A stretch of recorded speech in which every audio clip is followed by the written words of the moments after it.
Du coup, pour le remontage du chargeur, du coup, nous, avec Alexandre, nous avons remonté ce qui était bâti du chargeur, c'est-à-dire la partie solide sur le tracteur.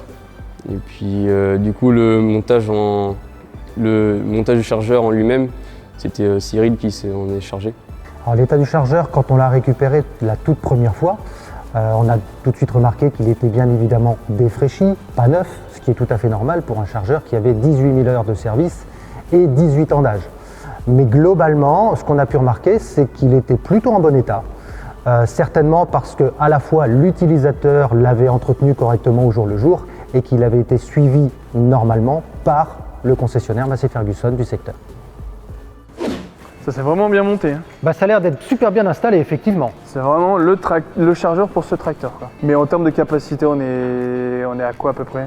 Alors grosso modo, avec ce chargeur-là 894, on a 1,6 tonne, 3,70 m de hauteur de levée. Impeccable. Juste ce qu'il faut pour ce tracteur-là. L'idéal pour la polyculture des vaches. On est d'accord. Mais au niveau de la restauration, qu'est-ce que vous avez fait en détail?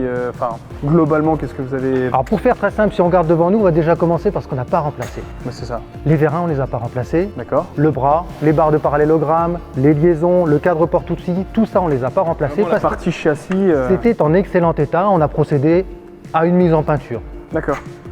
Néanmoins, ce qu'on a remplacé, bien effectivement, tous les flexibles, D'accord.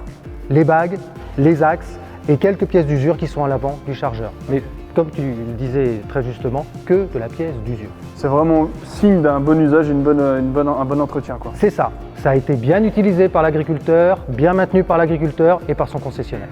Alors, un chargeur à entretenir, c'est relativement simple. Pour un utilisateur, ce qui est extrêmement important, c'est le graissage régulier de tous les axes du chargeur en fonction des conditions d'utilisation. Ce que l'on préconise en général, c'est un graissage toutes les 10 heures de service du chargeur. Et parfait. En plus, Louis, ça y est, il a fini de le connecter. Ouais. On est quasiment prêt à travailler. Bah là, on est paré.